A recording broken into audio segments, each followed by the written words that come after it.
샬롬, 주의 사랑과 은총이 우리 성도님들의 삶 가운데 함께하기를 주님의 이름으로 축원합니다. 오늘 우리가 함께 묵상하실 말씀은 민수기 22장 31절부터 33절까지 말씀이 되겠습니다. 그때 여호와께서 발람의 눈을 밝히시매 여호와의 사자가 손에 칼을 빼들고 길에 선 것을 그가 보고 머리를 숙이고 엎드리니 여호와의 사자가 그에게 이르되 너는 어찌하여 내 나귀를 이같이 3번 때렸느냐? 보라, 내 앞에서 내 길이 사악하므로 내가 너를 막으려고 나왔더니 나귀가 나를 보고 이같이 3번을 돌이켜 내 앞에서 피하였느니라. 나귀가 만일 돌이켜 나를 피하지 아니하였다면 내가 벌써 너를 죽이고 나귀는 살렸으리라. 아멘.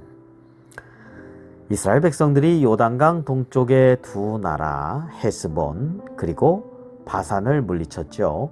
이 사건으로 주변국이 그 중에서도 이 모압 왕 발락이 크게 두려워하였습니다. 엄청난 이스라엘 백성들이 몰려와서 자신들의 소유를 다 삼켜버릴 것 같았기 때문이죠. 그래서 이 발락이 생각해낸 것이 점치는 무당을 통해서 이스라엘 백성을 저주해야 되겠구나 라고 하는 생각이었습니다. 당시 그 근동 지역의 최고의 무당이 발람이었던 것 같습니다. 그는 부돌이라고 하는 도시에 살고 있었는데 그 도시는 근동 지역의 교통과 무역의 요충지고요. 사람들이 왔다 갔다 하니까 종교 간에도 혼합적인 것이 이루어져서 혼합적인 우상이 많이 있었습니다. 고대 근동 지역은 그래서 지역신을 많이 이렇게 믿었습니다. 지역마다 이렇게 우상을 만들어서 섬겼다는 것이죠. 살아계신 하나님을 단지 살아계신 하나님으로 생각하지 않고 아마 여호와 하나님은 이스라엘의 민족의 신이다. 그렇게 생각을 했고 또한 그러한 하나님을 하나의 여러 신들 중에 하나로 여기는 그러한 점술가 또는 무당 이러한 측면으로 이해하면 될 것 같습니다. 자, 이러한 혼합적인 종교 사상을 가지고 있는 이 발람, 성경에서는 그래서 점술가 이렇게 표현을 하고 있습니다. 그래서 이 점술가 발람을 통해서 이스라엘 민족을 저주함으로 자기네 나라를 지키려고 했던 것이 이 모압 왕 발락입니다.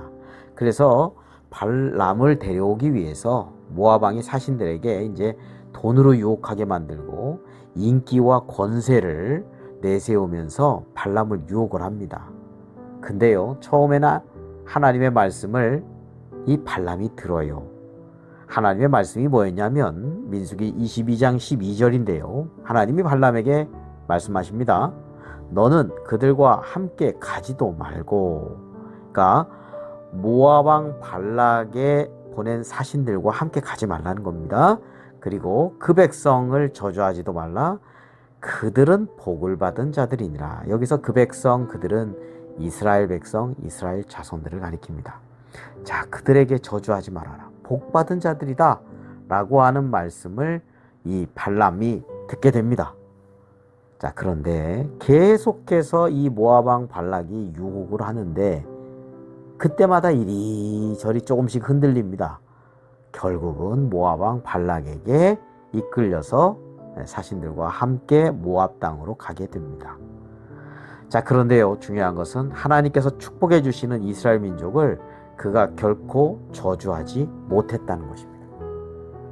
자, 오늘의 본문 내용은 이스라엘을 저주하라고 발락이 발람을 초청해서 가고 있는데 여호와의 사자가 발람이 탄 나귀에게 나타납니다. 제대로 길을 가지 못하죠. 나귀를 주인인 발람이 막 채찍질을 합니다. 근데 이때 놀랍게도 하나님께서 이 짐승인 나귀의 입을 열어서 발람에게 왜 3번이나 나를 때립니까? 이렇게 묻게 하십니다. 또 다음에는 발람의 눈을 열어요. 이 무당 발람의 눈을 열어서 여호와의 사자가 손에 칼을 빼들고 길에 선 것을 보게 하십니다. 그리고 발람이 모압 왕 발락의 말을 듣고 가는 그 길이 사악함으로 막으신 것이다 라고 하는 말씀을 하는 내용이 오늘 본문의 내용의 일부라고 하겠습니다. 자, 앞에서 언급하였듯이 이 점술과 발람은요, 모압 왕 발락의 요청대로 이스라엘을 저주하지 못하였습니다. 하지만 발람은 이후에 이 시딤이라고 하는 곳에 이스라엘 사람들과 모압 여자들과 이 바알을 섬기는 우상 숭배 그리고 우상 제의 가운데 있는 음행에 빠지게 하는 그런 역할을 이 발람이 합니다. 그로 말미암아 이스라엘 자손들에 의해서 마지막에는 칼로 죽임을 당하게 되죠. 그의 죽음에 대해서 여호수아 13장 22절에 기록하고 있습니다. 이스라엘 자손이 그들을 사륙하는 중에 부올의 아들 점술과 발람도 칼날로 죽였더라. 이렇게 그의 최후를 언급하고 있습니다. 신약 성경에서는 발람에 대해서 이렇게 평가합니다. 세 곳인데요. 베드로후서 2장 15절에서 16절에 보면 그들이 바른 길을 떠나 미혹되어 부올의 아들 발람의 길을 따르는도다. 그는, 자, 발람이죠. 불의의 싹을 사랑하다가 자기의 불법으로 말미암아 책망을 받게 했습니다. 자, 말하지 못하는 나귀가 사람의 소리로 말하여 이 선지자의 미친 행동을 저지하였느니라 했습니다. 발람은요, 불의의 싹을 사랑한 사람이고 불법으로 말미암아 책망을 받은 사람이고 미친 행동을 한 사람이다. 이렇게 말씀하고 있습니다. 유다서 1장 11절에도 언급하고 있습니다. 화 있을진저 이 사람들이여 가인의 길을 행하였으며 싹을 위하여 발람의 어그러진 길로 몰려갔으며 했습니다. 발람의 길은 어그러진 길입니다. 올바른 길이 아닙니다. 계시록 2장 14절에도 그러나 내게 두어 가지 책망할 것이 있나니 거기 내게 발람의 교훈을 지키는 자들이 있도다. 발람이 발락을 가르쳐 이스라엘 자손 앞에 걸림돌을 놓아 우상의 제물을 먹게 하였고 또 행음하게 하였느니라 했습니다. 네, 이스라엘 자손들 앞에 걸림돌 놓았는데 그것은 우상의 제물을 먹게 하는 거고 또 행음하게 하는 겁니다. 시딤에서의 일이죠. 이 역할을 누가 했냐면 발람이 한 겁니다. 자, 오늘 우리도요, 하나님의 말씀을 분명히 들었음에도 마음의 불이나 어그러진 길, 또 죄악의 길에 이리저리 흔들리는 유혹이 있곤 하지요. 이때 우리는 발람을 교훈으로 삼아야 됩니다. 그는 하나님의 분명한 말씀에도 불구하고 물질의 유혹, 인기, 권세의 유혹 앞에 타협하고 결국 넘어가서 발락에게로 건너갔지요. 그의 최후는 결국 우상숭배와 음행으로 이스라엘 자손들을 범죄하게 함으로 마지막에 칼로 죽임을 당하게 되었다는 것을 우리는 분명히 알게 됩니다.